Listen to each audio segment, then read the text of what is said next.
Guys, welcome again. If you're new to this, then I need to introduce my good brother here. This is Mr. Fred Eboka. Today we're going to focus more on African consciousness and African intelligence. Mr. Eboka here, who is my brother, is he's got very interesting views on who we are and why we are where we are to this point. So, Mr. Eboka, it's been a long time. Yes. Where have you been? What has been happening in your life? How I've been working as a black man, you need to work harder than any other people. Yeah. So that's what I've been doing. But anyway, life has been exciting. Yeah. And I'm happy to be here today. No, beautiful. I'll start this with a very easy question. What is wrong with us? What's wrong with us? What's wrong with us is that I'm going to try and put it in a very simple way, what should take a whole maybe 20 textbooks to explain. Somewhere along the line, with all the oppressions that happened to black people, slavery, colonialization, neo-colonialization, apartheid and everything, for the over 400, 500 years, we've lost the consciousness of who we are. And when you don't know, there is no civilization that had happened without the people knowing who they are. And what we battle with as black people is that not only do we not know who we are, we also are afraid to know who we are. Who we are scares us, you see, because we've been told that everything we represent is bad, So those are the kind of consciousness we should start bringing back to our people in order to put them on a trajectory of development and success. Now, when you talk like that, it spells doom.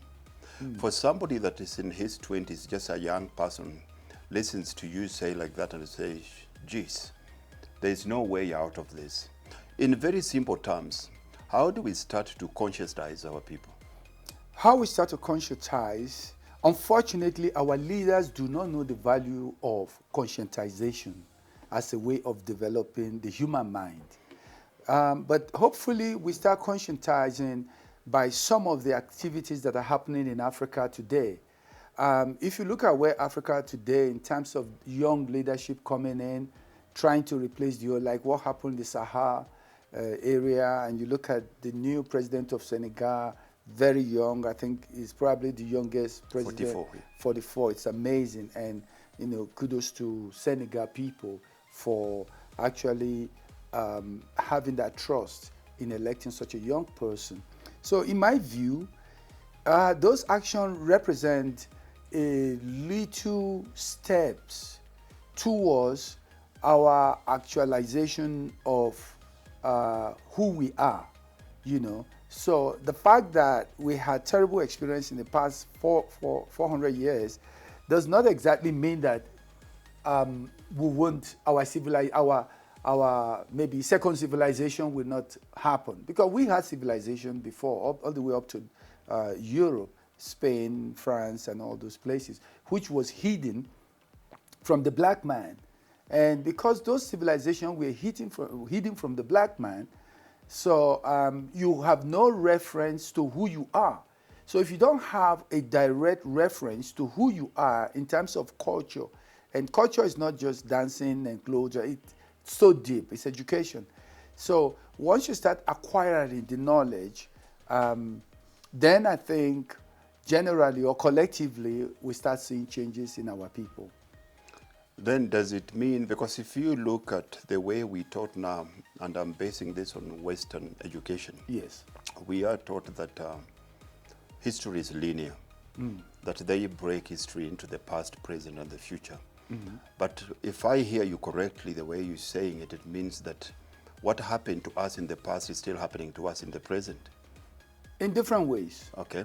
So how do we use culture?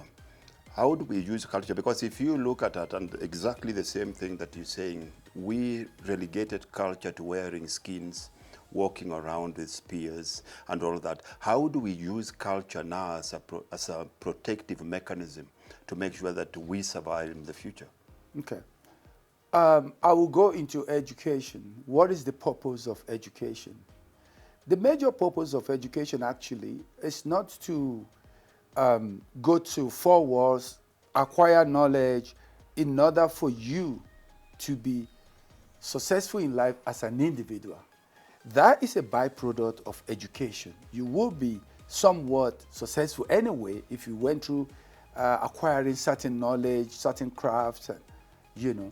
But the actual purpose of education, why education is fundamental in the development of any group of people, is because it is through the base of those knowledge that I put it this way: when a country invests so much money on a particular project, that project, it's meant to develop that group of people, which is what education is. Education is the tool that the government, the leaders use to direct how they want their country to develop. Because when you train engineers, doctors, these, that, and history also become a fundamental. In fact, if a society do not know history, they are not enlightened society. Because all other aspects of education is mostly craft, how to be a doctor, how to be an engineer, and all that. But history is the baseline that gives you, is the pathfinder of development, because then you are able to navigate through where you are coming from and where you are going.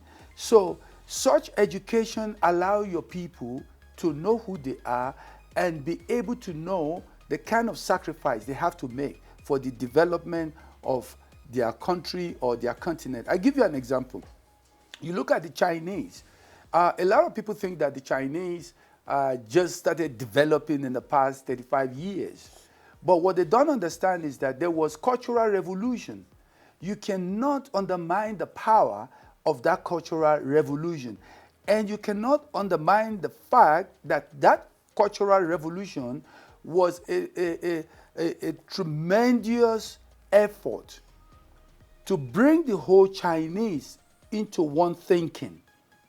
Because once you bring them into one thinking, it becomes easier to translate it into the development of their country. So by the time they got out of the cultural revolution, they were just ready. They know who they are. They think along the same line. They know they have to develop their country. They know why they have to develop their country. They know, particularly and most important, they know who their enemies are. A country actually develops because you know your enemies. Because everything we use in life is a strategic product of war. Food, clothing, water, power, air you breathe. And so, because you look at sanction, for instance, what do America do when they want to sanction you? They tell you, oh, we're not going to supply you medical product. E.g., the case of Iraq, Iran. So your people just dies because they don't produce it themselves. Can you imagine today if they tell Africans that, look, we're not going to supply you the parts for cars? Then it means all these fancy cars we are driving, we will not be able to drive them. And you then ask yourself, what kind of leadership do we have in Africa that can think along this line? That everything you use, you look at Europe as small as it is. Each country in Europe is self-dependent. They can produce cars, they can produce toys, they can produce fabrics, they can produce food, they can produce everything. Because even in Europe, because of the Second World War, First World War, and the tribal wars that happened in Europe, they really don't have trust amongst each other. But they figure out how to synergize their relationship with each other, especially when they realize that most of the raw material is going to come from Africa and Asia anyway. So they better identify their enemy and be able to know what to benefit from their enemy and how to benefit those things from their enemy. And that's where we black people are lacking. To us, everything is so simple. Everything is so simple to our leaders. You look at our TV, our radio, these are tools of molding your society. You can't have a society that is so poor, But on your TV, all you show every time is people drinking, people dancing butt naked, and all those type of, permissive behavior.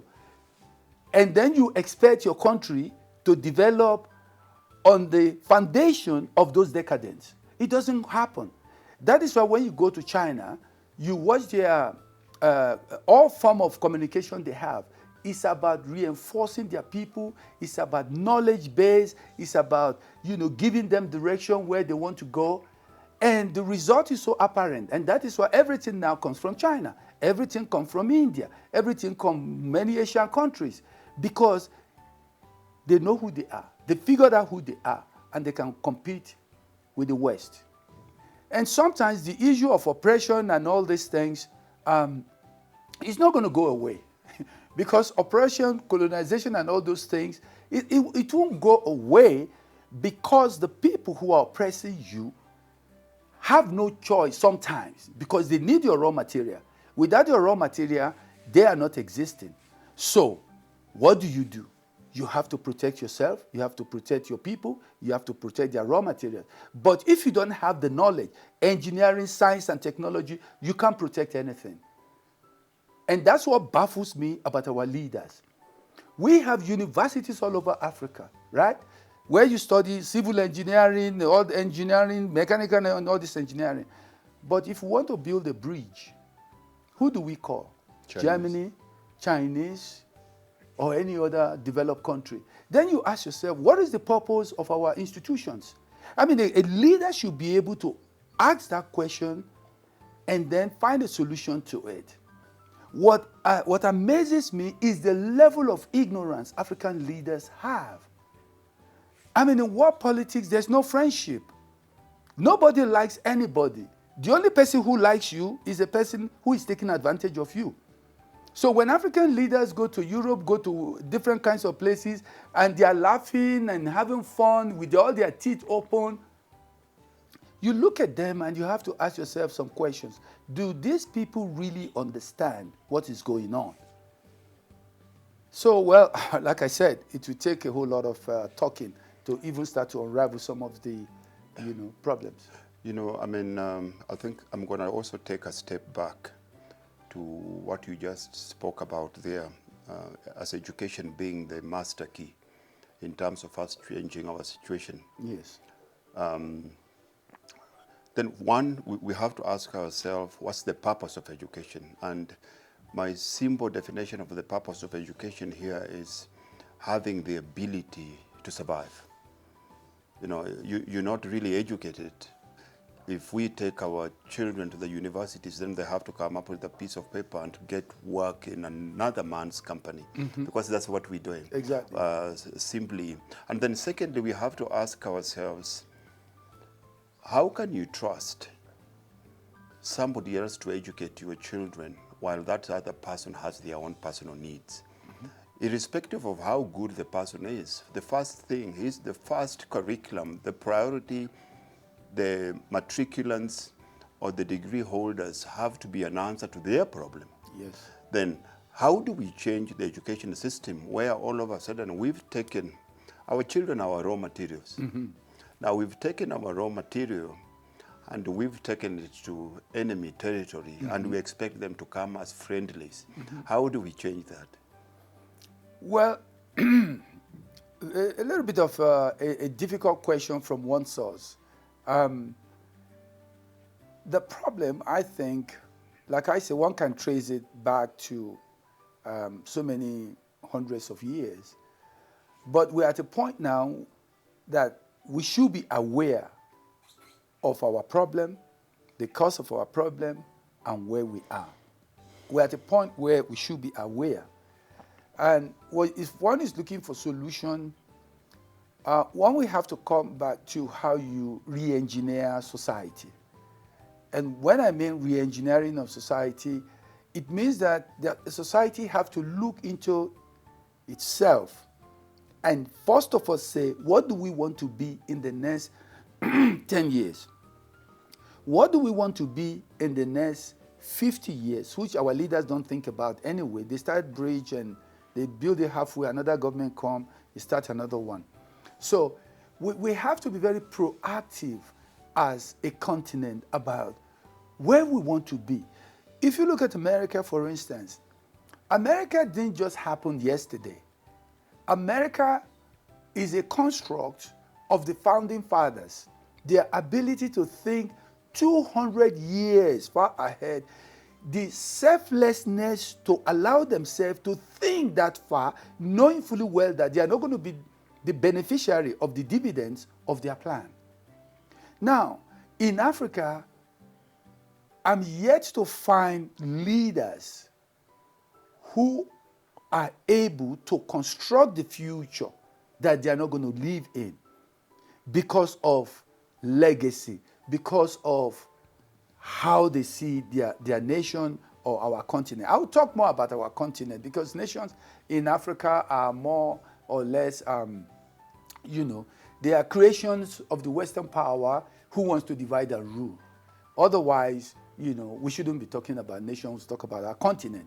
We should all be Pan-Africanist, So I think where we start to address the problem is when we start to teach certain things in our institution that gives us information about ourselves first, right?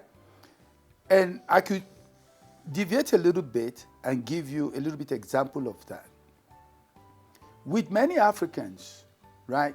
I was having a conversation with a friend of mine the other day, and we're talking about being African and this and that and that. And so I said, by the way, what's the name of your son? He says, Peter. Okay. Your daughter? He says, Jennifer. I'm like, then I can't discuss Pan-Africanism with you. You are not enlightened yet. Because my name is Fred, for instance, right? But I know my father was not enlightened. And I questioned him. I said, what's the meaning of Fred? He said, oh, no, he's a leader in Europe. This is a very great. I said, now, Africans don't give such name to their people. I can accept that my father didn't have enough tools and information to think right? But if I don't give my children my traditional African name, I'm a failure. My father may not be a failure because he's not aware he's out of oppression, but I should be aware. As a human being, you have to ask questions and get answers for them. And I told him, I said, you see, before we start talking about Pan-Africanism, we have to actually address ourselves and ask ourselves, what makes us African? And ask ourselves those questions without fear. You know what I mean?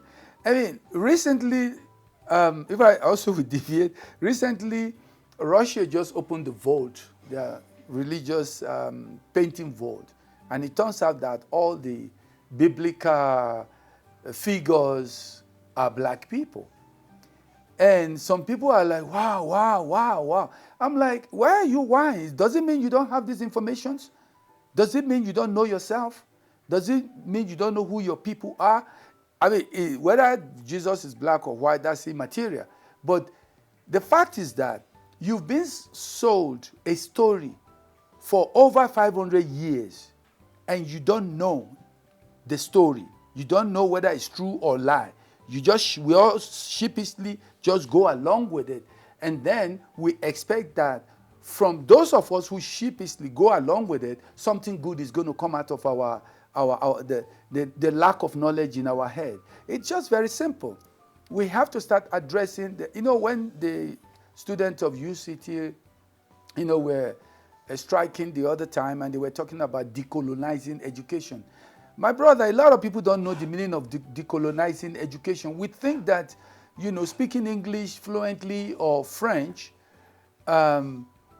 is an expression of our intelligence.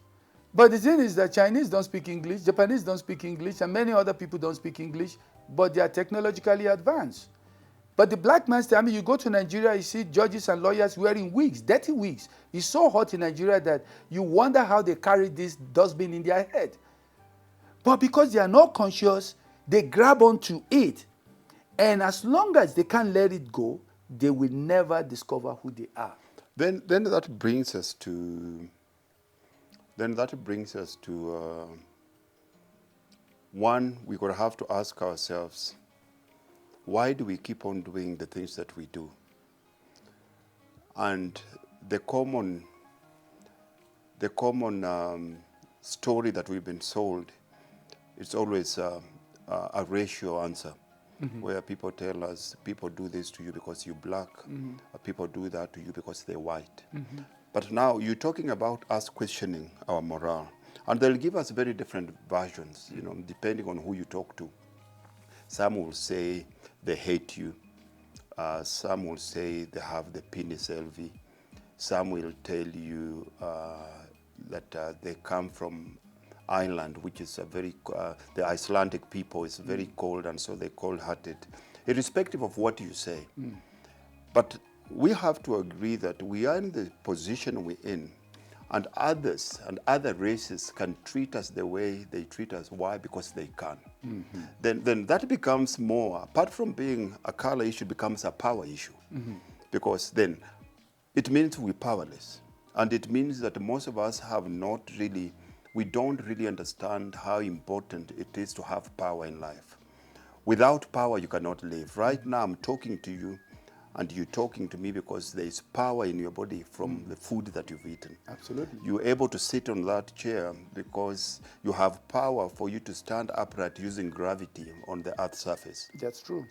So how do we start building, how do we shift, rather than constantly using our skin color and talking about it over years, which we've been doing, as you say, over 500 years. And nothing, the more things change, the more things remain the same. It's very little that is changed.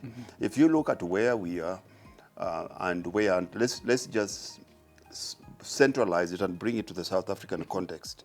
If you look at where we are 30 years after independence, in fact, black people are worse off economically than they were during apartheid, because during apartheid, they own the township economy.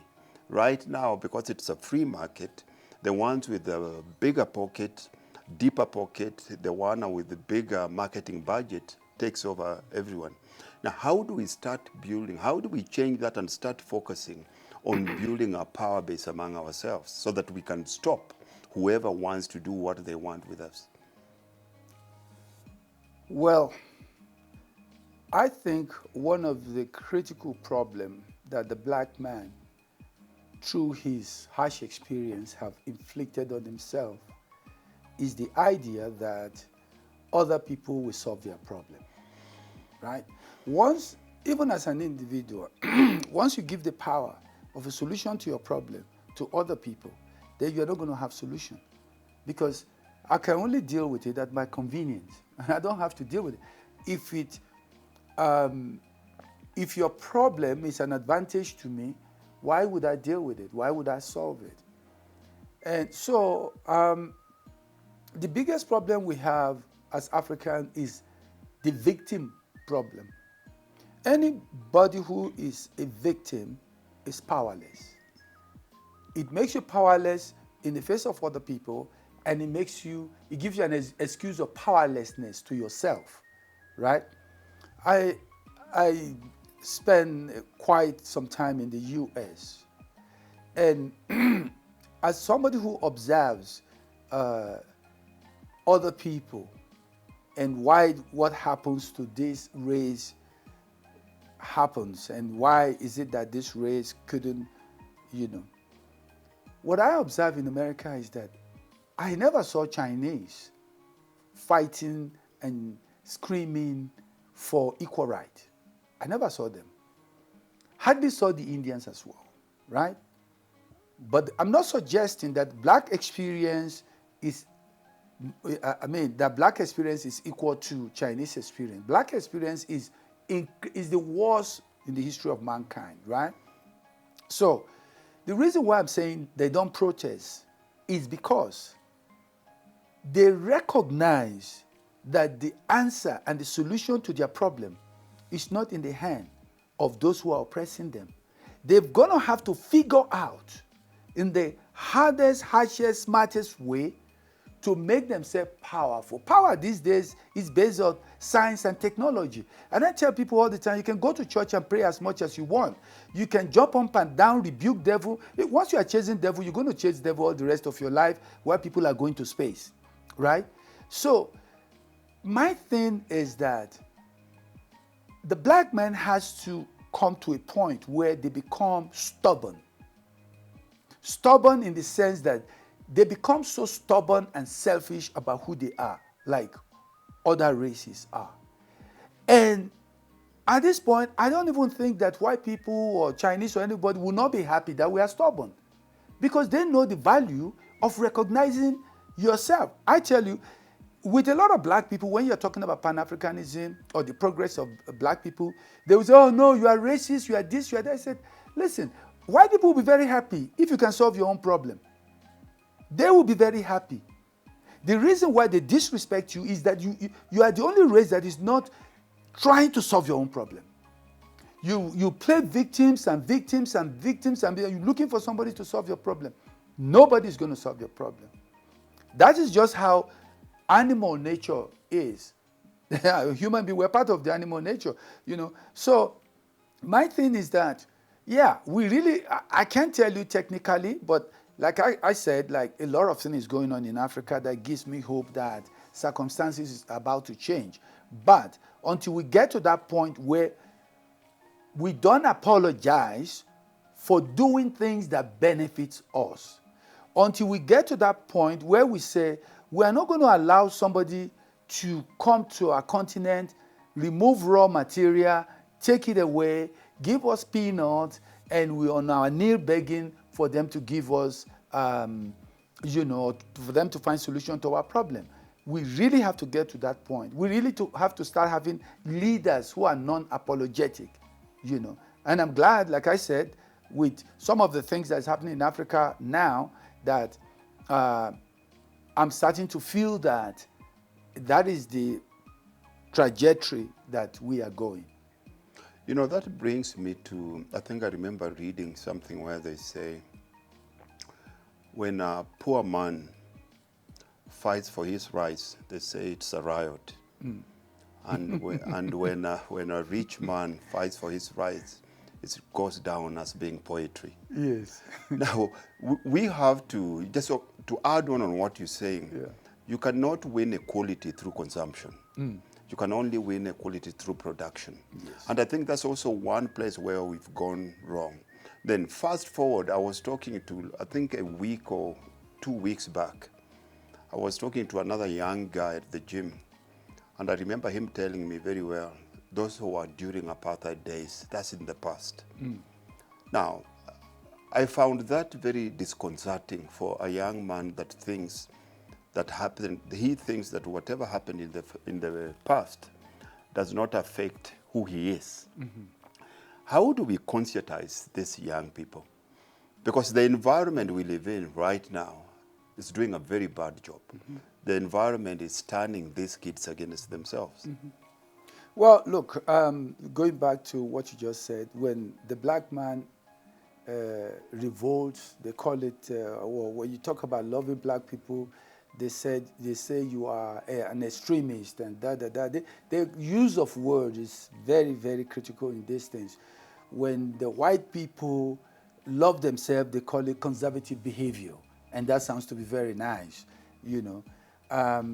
With the young people are victims of the circumstances the older people create. Because when you are born in an environment, you can only evolve and you can only develop, you know, within the structure of that environment. So that environment, in sense, determines psychologically who you are. Even with the food you eat, that environment determines it. With the way you think, that environment determines it. So when we see the kind of youth we have today, when I hear all these politicians, you know, talking down on the youth, and I say, yeah, you created the circumstances. You know, what do you expect is going to happen? What do you expect? What you feed them is what you are getting, you know. So you bring some ideas that doesn't work with with Africa. We must know what we want. I mean, that's the fundamental thing. Because America approve of certain behavior, doesn't mean that in Africa we should just say, yeah, that's what is good for our people. They could have evolved to a point where they can deal with the issues and problems that emanate from such behavior. But if we haven't got to that level, why would we adopt those behaviors? So just to coming to the tail of that, then it brings me to one question. A black child and a white child, are they the same? They cannot be the same at this point. It's not possible. Because if you are born in South Africa, for instance, as a black boy or girl, you cannot be the same with a white boy or white girl. And I tell you why. The way the society is engineered is already a very limiting environment for the black person. Forget about the rhetorics about, yeah, you know, we are equal now, you can do whatever you want. What is this place called, by the way, this area? Sunning Hill. Okay, Sunning Hill. Does that sound like Xhosa, Zulu, or anything? It doesn't. So, I mean, people don't pay attention to those little things. When you go to a country, and that country is so familiar in food, in thinking, objects, everything, you are empowered. You see, if you go to a society, I remember once I was having a show in Japan, and when I got into Japan, I had a handler there because I couldn't speak Japanese language, and I would ask funny questions. Looking back now, I think they were such ignorant questions. I said, why is it that the Japanese don't laugh? I don't see people just laughing. And this guy one day told me, do they stamp my passport before I came to Japan? I said, yeah, they did. He said, that is because you are entering a different culture. So don't expect that Japanese are going to be like Americans or South Africa or Africa.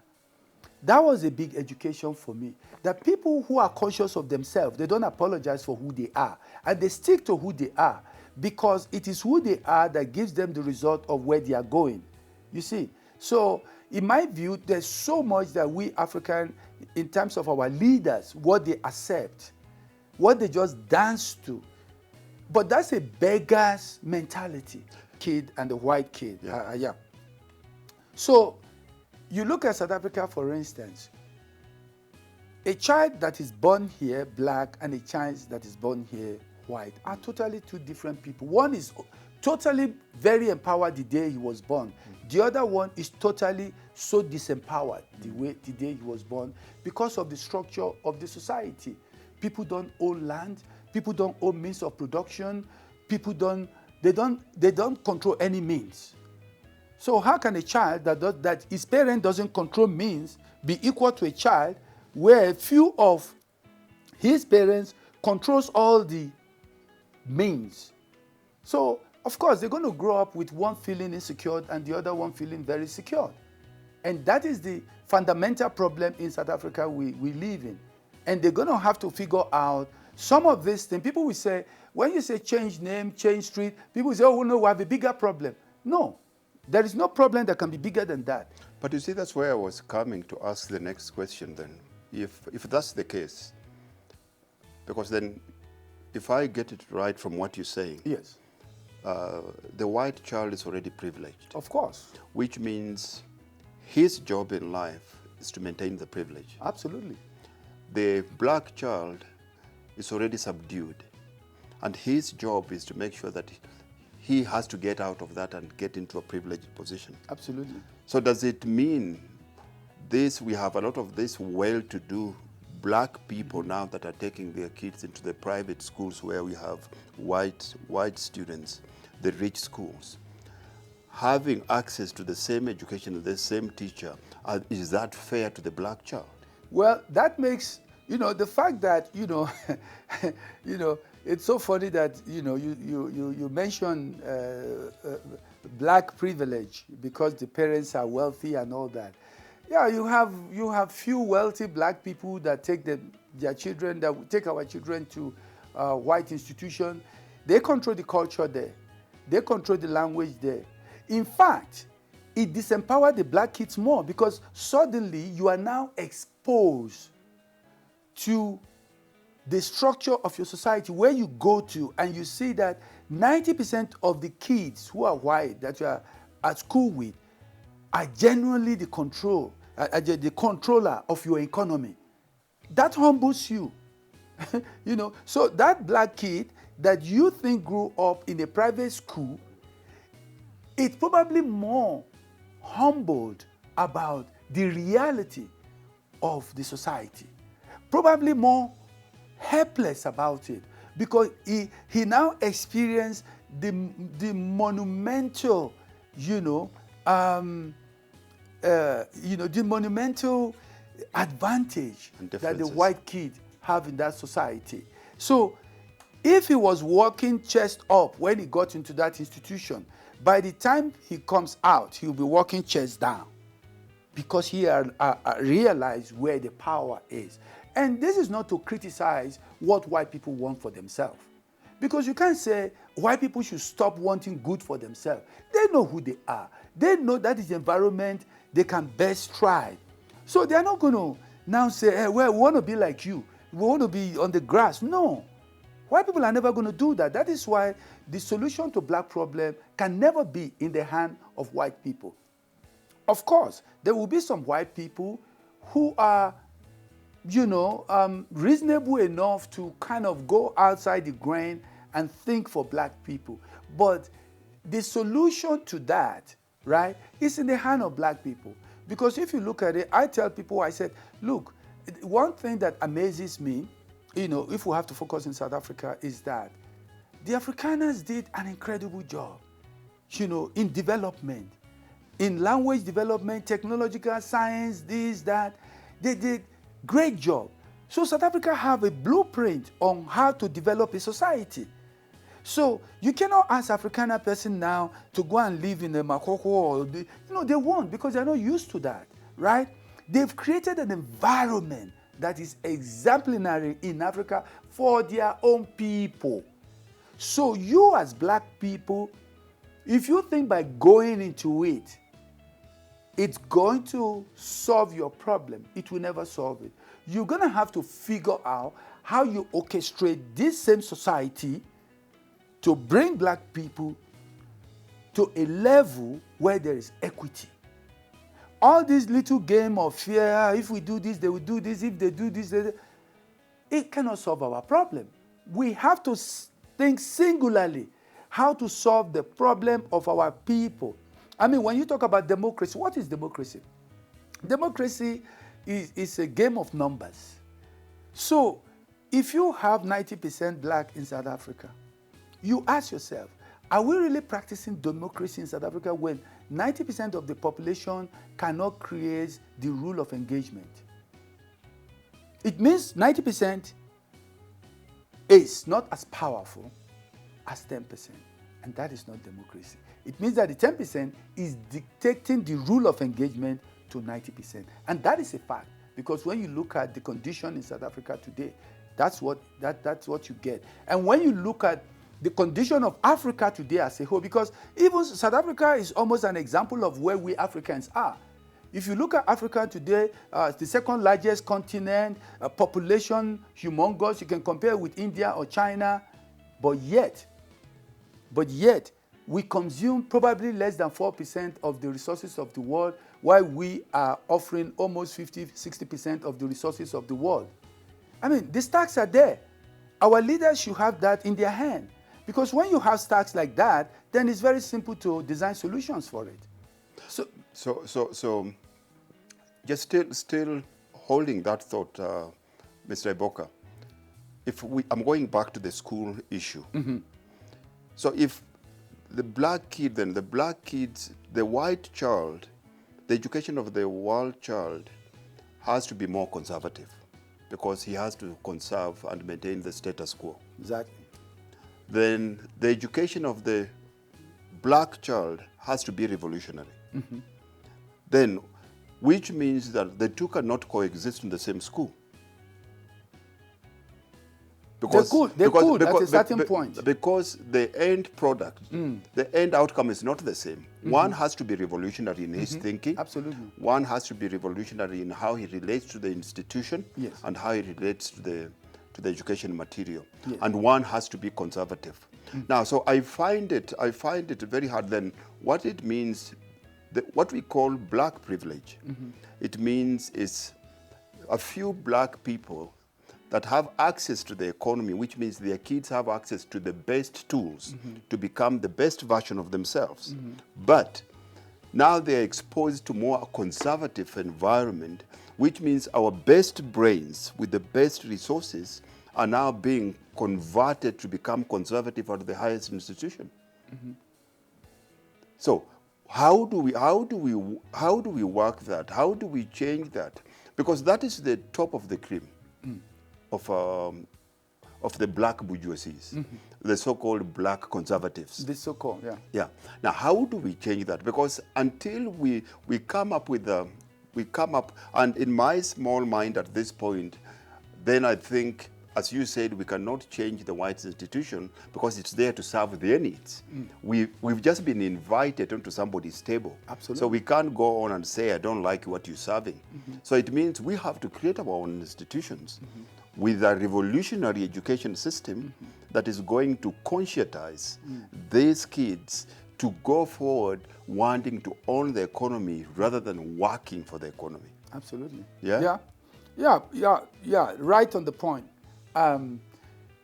Question is, why do black people take their children? Look, when I came to South Africa in 92, right, I didn't even know there were private school. My son went to public school. Beautiful school, well run, everything perfect in Cape Town, until I moved to Johannesburg, and I realized that, okay, the public schools here speak Afrikaans, and I don't think that is quite, I don't want my children to speak Afrikaans. Frankly speaking, I have no apologies about that. Reason why, it's not an international language. I would rather have Zulu or Sepedi or something as a second language, right? The thing is this, the very reason why black people put their children in white school is because of failure of black leadership to recognize the importance of black education. Is the failure of black leadership to understand and respect the necessity to have black institutions that are up to standard. You want your people to compete, you must give them the brain. If you can't equip them with the brain, they will underperform. So, the schools they build in the township, it's an easy access for drugs, prostitution, teachers who don't teach students, they collect money every month, they sit down in the staff room and do nothing. And I'm saying it because I've been to those schools, right? So if the black leadership don't understand that they have to build a quality education that will make a white kid say, I'm going to go to school in Mamelodi or in Alexander.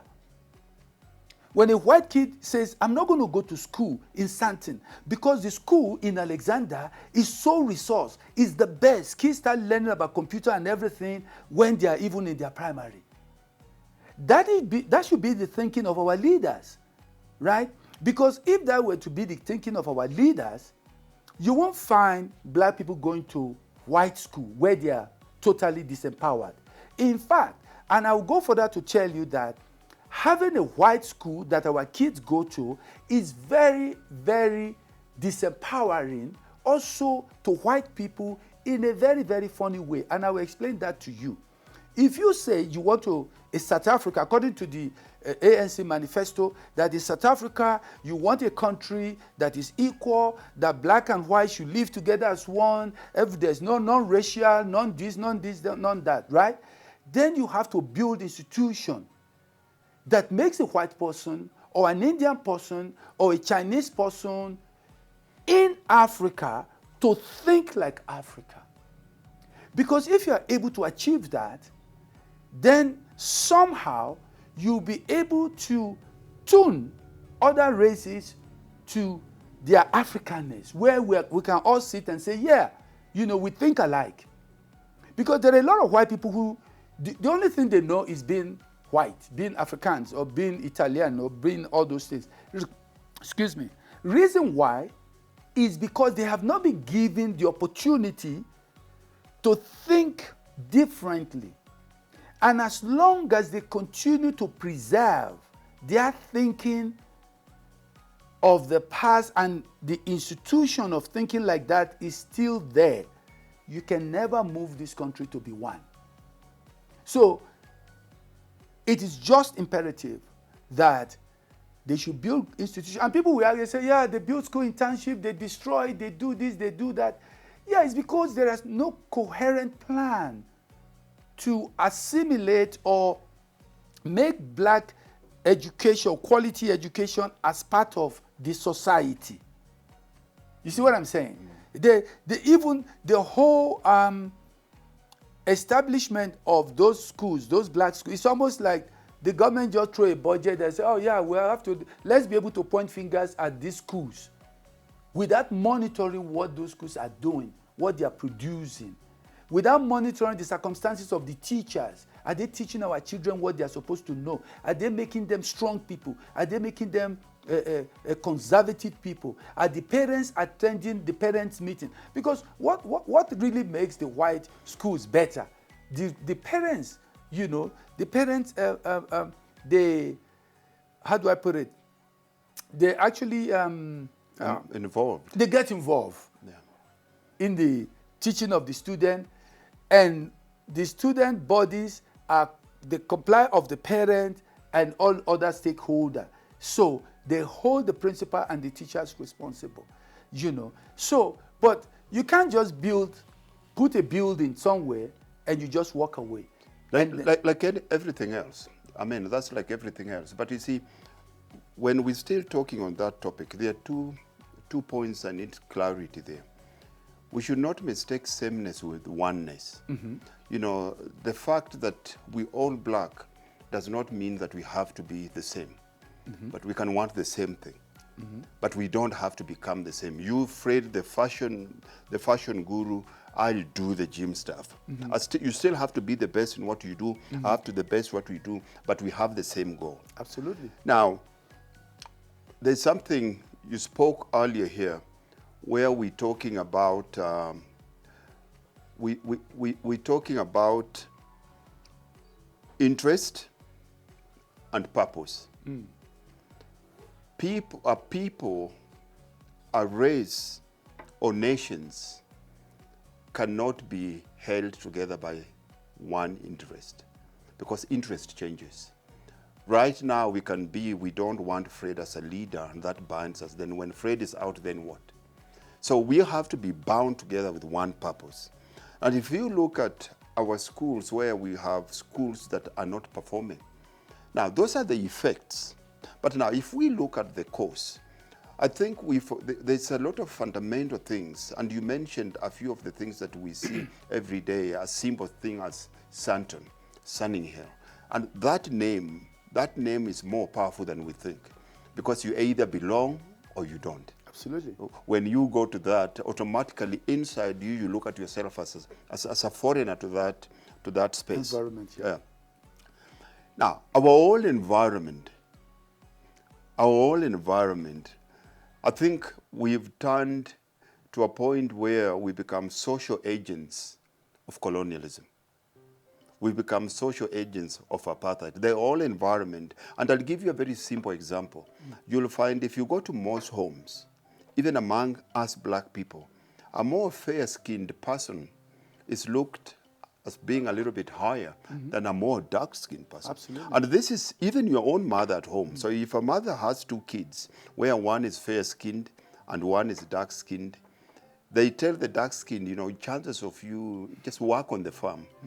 The fair-skinned one, it's easier for that to go out because they think that one has a higher. Now, how do we de-racialize our environment?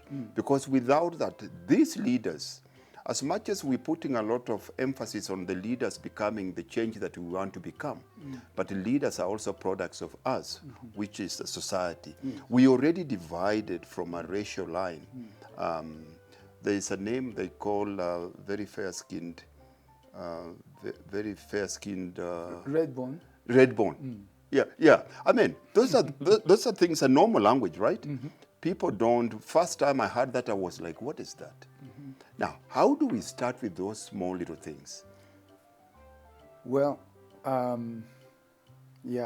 That's a reality of the black man.